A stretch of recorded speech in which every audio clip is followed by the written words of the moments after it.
Well, hi, everybody. Good morning to you. Meteorologist Travis Klineski here as we take a look at things out there this morning. I'm going to back this up a little bit. We have the time change now, so we'll start this at 7 o'clock this morning.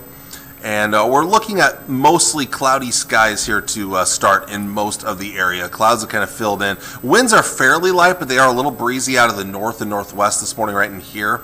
The lighter winds, it's basically a weak area of high pressure. It's going to scoot eastward, so lighter winds are expected to shift east today. We'll also see some clouds drifting eastward as well. Some clearing will take place here, but clouds will move in. A couple of flurries maybe this morning. Winds begin to pick up out of the south later today. Let's play this out one more time so you can see it. So again, some areas see decreasing clouds, others will see thickening clouds as the day goes on. Overnight tonight, we'll still see a few clouds this evening, then more clouds later in the night, but in between mostly clear skies. Winds increase out of the south-southeast. Those winds will be pretty strong by tomorrow morning and during the day tomorrow. We could see some gusts over 30 miles per hour on your Tuesday. A few clouds early and then plenty of sunshine. Look at those winds right there. Gusts 30, 35, maybe 40 miles per hour. We will warm up, though, thanks to those winds. It's going to be a much milder day on your Tuesday. And on Tuesday night, not terribly cold out there. We'll keep the winds going, strong southerly winds, and those winds will stay strong Wednesday. Wednesday looks like our mildest day, and unfortunately after that it all comes crashing down. So highs for today still on the chilly side, well below average. Highs in the 30s. Low 40s in the southwest and down into Kansas here, maybe struggling to 30 up around O'Neill. Tonight, still kind of chilly, low to mid-teens, maybe some, low to mid-20s, maybe some teens out here to the east. And then jumping ahead to your Tuesday, we're up into the 50s, lower 60s, so it's better. We're going to get rid of some of that colder air as it's going to shift off to the northeast here.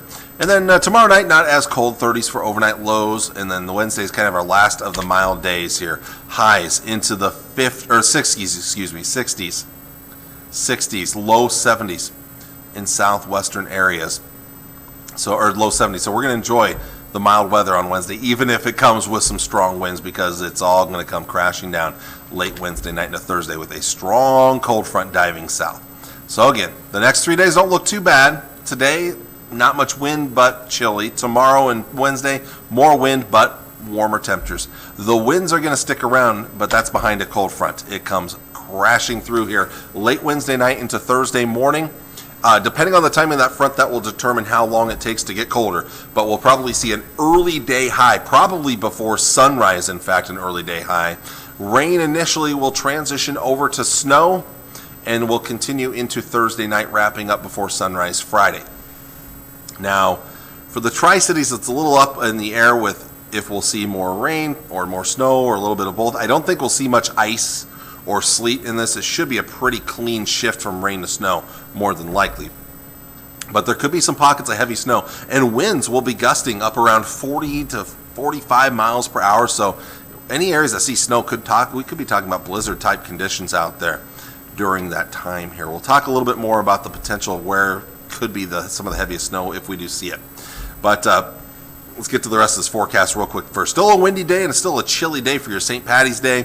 So if you're out celebrating Wednesday or Friday night, just plan on it being a little on the chilly side out there. Not going to be real pleasant. Chilly still through the weekend, but not as windy. Still a little breezy on Saturday. The wind should be lighter on Sunday. Long range temperatures do look to come up a little bit as we get into next week. But not that it's going to be overly warm, maybe closer to average as we look ahead to the the middle portions of next week. I do want to show you a couple of things here. I'm going to show you first the temperature outlook for next week, the 20th through the 26th, which still looks like it's mostly going to be below average. In fact, a good majority of the country below average. Moisture-wise, we could be looking at more towards above average than below average next week, as we may see some more moisture return sometime around the early and middle portions of next week. But real quick, before we get too far along, let's take a look at the next several days. Again, not much going on here other than the return of southerly winds, the warmer temperatures, but then Wednesday night, here comes that cold front. Wednesday night and a Thursday morning crashing through. Rain initially, but then a little bit of snow. The European forecast model is really gunning to the northern areas and not much around the Tri-Cities for snowfall, and then that will clear out of here late Thursday night into Friday. And it clears it out pretty quickly, so this does not look to be as big of an issue for us right here, unless you live in northern Nebraska, where it could be a heavier snow that could be on the amounts of 6 inches or more. The Canadian model is even weaker than this one right in here, but unfortunately I don't have access to that to show you guys. The GFS model, though, is on the other end of things. It's a little heavier. So showing not much the next couple of days, some stronger winds, warmer temperatures, and then Wednesday night, here comes that cold front crashing southward around and after midnight. And then here comes the rain, maybe a little mix, but I don't think we'll see much of a mix. Then it changes to snow. But this is farther south with the snow, and this really targets the Tri-Cities area to northeast Nebraska with heavier snowfall. So this is a little bit different than the European model, where we could not only be talking about heavy snowfall, but also the heaviest snow being a little farther to the southeast. This is why they're still a little bit up in the air. But if this plays out like this, look at those winds too. This means we will see probably blizzard conditions in central to northeast Nebraska when it occurs. And then it will lift off to the northeast late Thursday night into Friday morning. Should be out of here before sunrise Friday. We're pretty quiet beyond that until sometime early next week. We may see more moisture return. So a little up in the air yet with how this is going to play out. We're still 4 days out yet. Real quick, I do want to show you the temperature trends of what we'll be seeing here. Again, the warm-up coming tomorrow, Wednesday, and then there comes the cold air, and it's going to stick around through the end of next week. Not real nice. Maybe getting a little bit wetter by the middle of next week. All right, I have to let you all go, but I want to thank you all for watching on this Monday morning. I'll see you all on Tuesday. We'll have the latest and see how things may be looking to play out here for Thursday. But until then, I want to thank you all for watching. I'll see you all again on Tuesday morning. Take care, and God bless.